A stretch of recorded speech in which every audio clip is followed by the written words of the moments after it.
Isso está na Bíblia, pastor Franklin. Está, capítulo 13 do livro de Juízes. Eu conheço a profecia da vida de um homem, um dos homens mais revolucionários de toda a Bíblia Sagrada. O seu nascimento é profetizado, o seu nascimento é esperado. Há uma expectativa de uma nação sobre ele, há uma expectativa de Deus sobre ele. Mas diferente daquilo que as pessoas poderiam pensar, ele não irá cumprir o padrão de perfeição imposto pelo homem. Muito pelo contrário, ele irá ter as suas quedas, os seus erros, os seus vacilos, irá pisar na bola, irá se olhar no espelho e enxergar um homem fraco, um homem pecador e um homem que precisa clamar pela presença do Espírito Santo. A vida de Sansão é a vida que reflete diante dos meus olhos agora esta geração que nós estamos encarando. Há um perfil de Sansão sendo desenvolvido nessa geração. Para começar, Sansão teve o seu nascimento profetizado. O nosso nascimento, a nossa vida e a nossa existência aqui neste momento também foi profetizado. Nós não somos um resultado da massa, nós não somos o efeito de uma humanidade que não para de crescer, nós somos a resposta de Deus para o povo. Nós somos a resposta de Deus para uma geração. A nossa vida aqui foi profetizada e Deus criou expectativas para com a nossa vida. Assim como a vida de Sansão foi profetizada, a nossa vida aqui foi profetizada. Joel capítulo 2, versículo 28, conhecido de cor pelos crentes pentecostais, fala sobre uma geração que seria tão tomada pelo Espírito Santo, tão possuída pela sua presença, que eles profetizariam, que eles teriam visões, que a manifestação do Espírito Santo que acontecia no Antigo Testamento, agora iria se ampliar a um momento tão poderoso, mas tão poderoso, que enquanto no Antigo Testamento o Espírito Santo descia, enchia alguém, usava o profeta, falava alguma coisa, manifestava da maneira que ele queria, que após ele se manifestar, ele voltava para casa, voltava para o céu. Agora, no Novo Testamento, não. O Espírito Santo não vem, usa e volta. Ele veio em Atos dos Apóstolos, capítulo 2, e ele permanece conosco. Ele fez de nós a sua morada, ele fez de nós a sua casa, ele fez de nós o seu abrigo, ele fez de nós o seu lugar secreto, ele fez de nós o seu santo dos santos, ele fez de nós o esconderijo do Altíssimo, ele fez de nós a sua habitação. E nós estamos aqui essa noite porque nós somos profetizados por ele, e através da ajuda dele, Deus espera que cumpramos as suas expectativas, porque ele está aqui para nos ajudar essa noite. O Espírito Santo está nesse lugar para abrir os nossos olhos, para ampliar a nossa visão e para nos fazer enxergar que todas as coisas são possíveis quando nós acreditamos que a sua presença é sobre nós. A nossa vida aqui é profetizada. O padrão de Nazireu, alguém se pergunta o que era o Nazireu? O que é o Nazireu na Bíblia? E você precisa entender isso, porque o Nazireu, na mente de Deus, era a proposta de um sacerdote emergente. Deus havia impetrado a lei sacerdotal, a família de Arão iria perpetuamente estar diante da presença de Deus, intercedendo a Deus pelo povo, sendo mediador do povo a Deus. O Senhor levanta uma família de sacerdotes que leva a adoração do povo a Deus, o relacionamento do povo a Deus, a necessidade do povo a Deus. Mas diante de um contexto de anos, de décadas, de séculos, de milênios, Deus percebeu que em alguns momentos esse sistema sacerdotal, ele iria ter algumas falências. Alguns momentos faltaria sacerdotes dignos do altar, sacerdotes dignos da presença, sacerdotes dignos da graça, sacerdotes dignos da essência de Deus. E quando Deus percebeu e viu que faltaria em alguns momentos da história sacerdotes dignos, Deus abre um subterfúgio e cria uma lei que ampara a lei sacerdotal, para que o povo não fique sem representantes, para que o povo não fique sem homens que o levassem a Deus.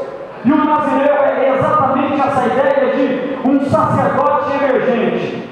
Nazireu não é apenas um homem que se entrega a Deus a ter uma vida diferente, uma vida de uma devoção mais profunda, mas o nazireu é um homem que Deus escolheu para suprir a carência e a falência de um sistema sacerdotal, e para que o povo não ficasse sem sacerdote. Não havendo sacerdote que se levanta, Deus levantava o nazireu. E se você for ler a Bíblia, você vai perceber que todas as manifestações de nazireu na Bíblia acontecem em um momento de falência sacerdotal. Samuel não poderia ser um sacerdote.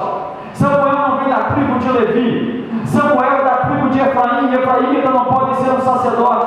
Mas Samuel vai ser um sacerdote dentro do padrão de Deus, do mistério e do segredo do nazireu. Ele será um sacerdote efraimita, porque Deus o escolheu para suprir uma falência sacerdotal e para que o povo não ficasse sem representantes, para que o povo ouvisse a sua voz. E quem escolhe o sacerdote e quem escolhe o nazireu é Deus. Eu vou falar de novo, diante de um contexto de falência sacerdotal, é Deus quem escolhe os seus representantes. Não há sacerdote no contexto de Sansão, mas Deus vai visitar uma mulher que é estéril, que agora recebe uma profecia. Ela vai gerar, e ela vai gerar um nazireu para suprir uma falência sacerdotal e para trazer ao mundo a imagem e a semelhança de Deus. Deus olhou para o mundo e falou: eu vou mandar alguém para me representar, eu vou mandar alguém para brilhar com a minha glória. E por isso o nome Sansão, porque Sansão significa pequeno sol. Deus seria um representante. Deus falou: eu sou o grande sol da justiça que brilha aqui em cima, mas eu vou mandar um pequeno sol que brilhe lá embaixo para representar a minha glória. Olha como isso é um paralelo gigantesco com o Novo Testamento, porque embora a Bíblia nunca nos chamou de pequeno sol, a Bíblia diz que nós somos a luz desse mundo. Porque dentro do Novo Testamento, Deus também procura homens para representá-lo e para trazer a humanidade que vive em escuridão o brilho da sua glória. Deus quer que você brilhe a sua glória nessa terra. Ele está cheio de expectativa de Deus. Ele vai nascer contrariando uma lei física que impedia essa mulher de conceber, mas ele vai nascer, ele vai contrariar todas as expectativas humanas para viver uma expectativa de Deus. Ele vai nascer, ele nasceu, ele chegou. Que a expectativa de Deus está sobre ele. O desenvolvimento de Sansão não será um desenvolvimento comum, porque algumas vezes uma força sobrenatural irá se apoderar da sua vida. E essa força sobrenatural só vai se apoderar da sua vida porque Deus tem expectativas para com ele. Todas as vezes que uma força sobrenatural de Deus se revela e se manifesta na vida de alguém, eu não estou falando agora de força física, mas eu estou falando de força de liderança, de força espiritual, de força de posicionamento, de força de amor a Deus, de compaixão a Deus. Quando você enxergar alguém se destacando por uma força em comum, e essa força pode ser a sua devoção diária, essa força pode ser um dom que está sendo despertado na alma, essa força pode ser um chamado que está saindo das entranhas espirituais, essa força pode ser um ministério que está desenvolvendo. Todas as vezes que alguém representar uma força espiritual, significa que as expectativas de Deus estão sobre a vida dessa pessoa, porque Deus está vocacionando pessoas, escolhendo pessoas, separando pessoas, levantando pessoas, consagrando pessoas, ungindo pessoas para brilhar o brilho da sua glória. Se você concorda com isso, levante a sua mão e dê um grito de glória a Deus. Alguma força sobrenatural de Deus já se manifestou na sua vida. Alguma força sobrenatural de Deus já se manifestou na sua vida. Isso significa literalmente que é uma expectativa de Deus ligada a você. E essa expectativa não tem relação à perfeição, mas tem relação à sinceridade. Ele vai crescer, vai se desenvolver a uma força sobrenatural que o possui, a um conjunto de regras que ele precisa respeitar, porque o reino de Deus é movido por regras. Nós não podemos quebrar os conceitos e as regras de Deus, em um pensamento de liberdade, em um pensamento de devoção, em um pensamento de conceitos ultrapassados. A Bíblia ainda é a palavra de Deus, inerrante palavra de Deus, e ela não será mudada. Muitas pessoas estão tentando viver a força de Sansão, mas como a quebra dos conceitos, o final será semelhante, o final será pior, porque o final desse homem, ele vai viver uma força que se manifesta sobre a vida dele. E hoje eu estava conversando com o Jefferson, com o pastor Jefferson lá em casa, eu brinquei com ele, fazendo uma pergunta só para ele, só para descontrair, né, Jefferson? Eu falei assim: Jefferson é bom de Bíblia. Eu falei assim: Jefferson, me responda um segredo. Aonde estava a força de Sansão? A quem estava ligado a força de Sansão? Você pensar duas vezes, ele olhou para mim e falou assim: a força de Sansão estava em Deus.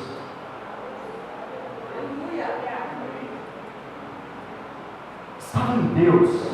Alguém tenta pintar o quadro de Sansão assim como desenho da mitologia grega, né? Eles tentam nos mostrar um Hércules na Bíblia Sagrada. Um homem que desde pequeno mata jacaré, puxa leão para lá, pesca serpente, um homem maluco, um homem doido, um Indiana Jones na selva. Aí o povo tenta pintar assim uma ideia meio que, né, uma mitologia, dá uma mitologia grega na ideia, um Perseu, um semideus, uma coisa assim sobrenatural, que toda hora ele está forte. Não, esse não é Sansão. Tira essa imagem de um Sansão forte o tempo todo, porque Sansão não era forte o tempo todo. A força de Sansão, as obras miraculosas de Sansão, estavam literalmente ligado a uma manifestação do Espírito Santo que vinha sobre ele. A força não era dele, a força era de Deus, e Deus manifestava a força quando queria. Só 6 pessoas entenderam, eu vou falar de novo. Em nós não há força alguma para promover qualquer coisa. Tudo que nós fazemos é porque a força vem de Deus, a capacidade vem de Deus, a estrutura vem de Deus, o dom vem de Deus, a graça vem de Deus, o nome dele sempre será glorificado. Você vai perceber que todas as vezes que Sansão vai operar uma obra miraculosa, a Bíblia vai dizer assim, ó, que o Espírito do Senhor vinha sobre ele. Chegou. Os filisteus rodearam Sansão, e a Bíblia diz: o Espírito Santo veio sobre ele, e a Bíblia diz que ele se levantou em Deus. A Bíblia diz que os filisteus o amarraram com cordas poderosíssimas, e o Espírito do Senhor veio sobre ele, e arrebentou aquelas cordas como quem arrebenta fios de cabelo. A Bíblia diz que os filisteus estavam invadindo o território de Israel, e o Espírito do Senhor veio sobre ele. Ele pegou o portão de Gaza, que pesava mais de 1000 quilos, colocou nas suas costas, saiu arrastando o portão de Gaza, dizendo: os limites de Israel pertencem a Deus. Deus é o Senhor dessa terra, e essa terra não será violada. Todas as vezes que ele vai operar uma obra miraculosa, é porque o Espírito do Senhor vinha sobre ele. Ele estava indo lá para a região dos filisteus. A Bíblia diz que um leão se levantou sobre ele. Ele pegou na boca daquele leão, rasgou o leão no meio, porque o Espírito do Senhor veio sobre ele. Olha aqui para mim, não existe sucesso no mundo espiritual se não dependemos do Espírito de Deus, se a nossa vida não estiver ligada ao Espírito de Deus, se você não for dependente do Espírito de Deus, não haverá sucesso no ministério, na família, na igreja, nos estudos, no trabalho, na profissão, no desenvolvimento da história. Tudo que pode dar resultado está ligado à comunhão, à graça, ao poder, à manifestação sobrenatural do Espírito de Deus. Olha para a pessoa que está ao seu lado e fala: o segredo do Espírito Santo. Para de ficar pensando que a força de Sansão estava nos seus cabelos, porque a força de Sansão nunca esteve nos seus cabelos. A força de Sansão estava na sua comunhão com o Espírito de Deus. Alguém fala assim: não, a força de Sansão estava nos cabelos. O diabo tenta desviar o nosso foco para que não vejamos que não há vitória se não houver comunhão com o Espírito de Deus. Sansão vai quebrando as etapas da comunhão, quebrando as regras que Deus havia estabelecido, até chegar o momento que o Espírito sai dele, o Espírito se retira dele, porque ele vai quebrando etapas por etapas. Ninguém se desvia da noite para o dia. Ninguém se dizia da noite para o dia. Quando alguém chegar em você, Robson, e falar assim: ó, fulano de tal se desviou, você fala assim: nossa, mas ontem mesmo estava no reteté de Jeová na igreja. Ontem mesmo estava num aviãozinho, lixando parede, né? Pegando pernilongo. Não, ontem mesmo estava no mistério. Nossa, desviou. Não desviou ontem não, ele já está se desviando faz muito tempo, porque a queda é gradativa. Ninguém escorrega assim e sai, acabou, desistir, não, é gradativamente, é um dia após o outro, é uma situação após a outra, é uma frieza após a outra, é um desleixo após o outro, é um pecado após o outro, até ser constatado. Se desviou de Deus, se desviou da igreja, saiu dos propósitos, está distante, e aí nós nos lamentamos e choramos porque nós não queremos que isso aconteça. Sansão foi do mesmo jeito, não acontece da noite para o dia. Nós nunca perdemos a bênção de Deus da noite para o dia. Vai acontecendo gradativamente, as pessoas vão se perdendo ao longo do tempo, vão perdendo os seus propósitos, vão perdendo as suas metas, vão perdendo a sua visão, até chegar no tempo onde a presença de Deus.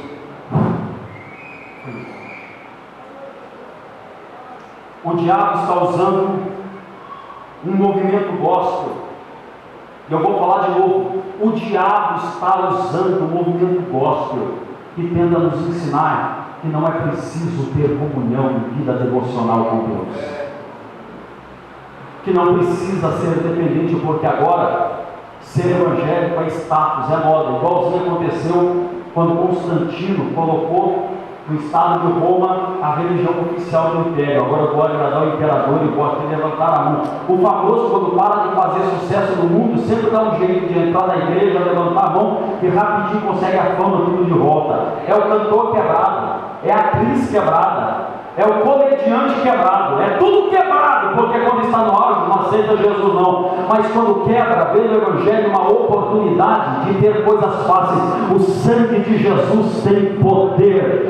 Deus está querendo impactar o Brasil com conversões verdadeiras, com experiências profundas e marcantes, aonde o Espírito Santo ainda convence o homem do pecado, da justiça e do juízo. É o Espírito Santo que traz, é o Espírito Santo que limpa, é o Espírito Santo que trata, que transforma, que levanta. Deus ainda tem representantes do seu reino para levantar as suas mãos e glorificar o seu nome. Deus tem representantes neste lugar que podem glorificá-lo. Pessoas que se convertem de verdade, pessoas que têm comunhão com o Espírito e relacionamento com Deus, porque embora Deus nunca cobre de nós perfeição, mas Ele sempre vai cobrar de nós sinceridade. Tenha sinceridade. O problema de Sansão não foi os seus pecados, o problema de Sansão foi a falta de confissão de todos eles. Olha aqui para mim. O problema de Sansão não foram os seus pecados, o problema de Sansão foi a sua permanência nesses pecados. Porque Deus não espera que você nunca cometa pecado algum, mas Deus espera que você não permaneça nos pecados que você cometeu. Porque se Deus espera de nós que nunca cometeremos qualquer tipo de pecado, Deus seria o ser mais decepcionado desse universo. Porque tem gente que peca para vir para a igreja, tem gente que peca quando sai da igreja, tem gente que peca para não vir à igreja, e tem gente que usa a igreja para pecar. Deus conhece e esquadrilha os nossos corações, mas a sua misericórdia se estende sobre nós esta noite. E Ele diz para pessoas que estão aqui esta noite: é tempo de restauração, de voltar. Sansão vai caindo, até que de repente, ele acorda sem força, sem Espírito de Deus, deitado no colo de Satanás. Ungido de Deus, deita, dorme e de repente acorda sem cabelo, sem força, sem Espírito de Deus, sendo acordado no colo de Satanás. O diabo estava acariciando a sua cabeça enquanto ele dormia.